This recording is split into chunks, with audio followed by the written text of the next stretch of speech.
அன்னை தகவல் சேனலில் இன்றைக்கி என்ன பார்க்க போகிறோம் அப்படின்னா, கார்டைட் ஃபேக்ட்ரி நீல்கிரிஸில் 156 போஸ்டிங்கு இருக்குது அப்படின்னு சொல்லியிருக்காங்க. என்னென்ன போஸ்டிங்கு, குவாலிஃபிகேஷன் என்ன, வயது வரம்பு என்ன, சேலரி எவ்வளோ அப்படிங்கிறத ஒன் பை ஒன்னாக பார்க்கலாம். டென்யூர் பேஸ்டு சிபிடபிள்யூ 156 போஸ்ட்டு அப்படின்னு சொல்லியிருக்காங்க. டியூரேஷன் 1 இயர் அப்படின்னு சொல்லியிருக்காங்க. எஜுகேஷ்னல் குவாலிஃபிகேஷன் என்ன எதிர்பார்க்குறாங்க அப்படின்னா, 10th மற்றும் ஐடிஐ முடிச்சிருக்கணும் அப்படின்னு சொல்கிறாங்க.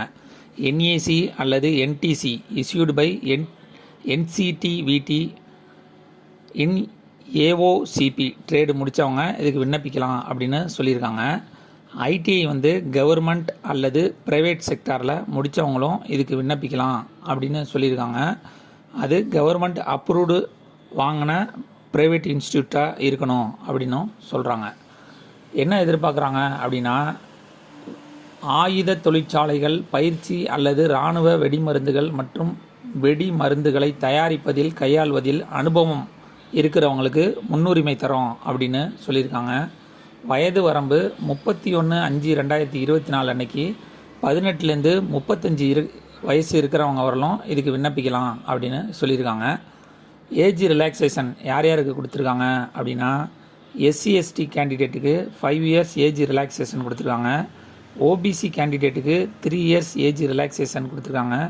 மற்றும் எக்ஸ் சர்வீஸ் மேன் கேண்டிடேட்டுக்கு பீரியட் ஆஃப் மிலிட்ரி சர்வீஸ் மேனுக்கு 3 வருஷம் ஏஜ் ரிலாக்ஸேஷன் கொடுத்துருக்காங்க.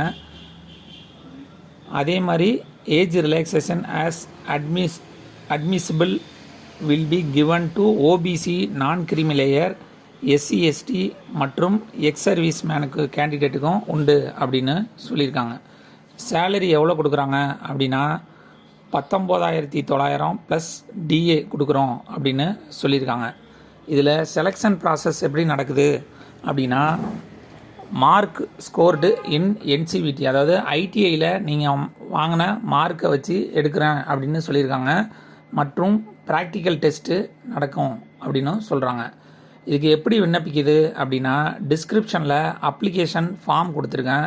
அந்த அப்ளிகேஷன் ஃபார்மில் என்னென்ன டீட்டெயிலாம் கேட்டிருக்காங்களோ அது எல்லாத்தையுமே போல்டு லெட்டரில், அதாவது கேபிட்டல் லெட்டர்ஸில் ஃபில் பண்ணணும் அப்படின்னு சொல்லியிருக்காங்க. மற்றும் என்னென்ன எஜுகேஷ்னலு, எக்ஸ்ட்ரா கரிக்குலர் ஆக்டிவிட்டீஸு, முன்னுரிமை சான்று, இது மாதிரி என்னென்ன வச்சுருக்கீங்களோ அந்த சர்டிஃபிகேட்ஸ் எல்லாத்தையும் வச்சுக்கிங்க. மேலும் 1 எக்ஸ்ட்ரா காப்பி, எல்லா செட்டு ஜெராக்ஸும் ஒன்று வச்சுக்கணும் அப்படின்னு சொல்லியிருக்காங்க. அந்த அப்ளிகேஷனை ஃபில் பண்ணி அட்டாச்மெண்ட்டு எடுத்து எங்கே அனுப்பணும் அப்படின்னா, application for the post of tenure based CPW personnel on contract basis என அந்த உரையில் தெளிவாக எழுதப்பட்டிருக்க வேண்டும் அப்படின்னு சொல்லியிருக்காங்க. விண்ணப்பிக்க கடைசி நாள் 31/5/2024.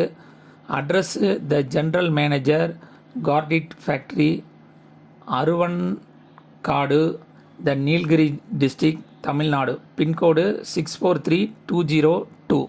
டிஸ்கிரிப்ஷனில் லிங்க் கொடுத்துருக்கேன், அப்ளிகேஷன் ஃபார்ம் கொடுத்துருக்கேன் மற்றும் நோட்டிஃபிகேஷன் கொடுத்துருக்கேன். விண்ணப்பித்து வெற்றி பெற்று பணியில் சேருக. நன்றி, வணக்கம்.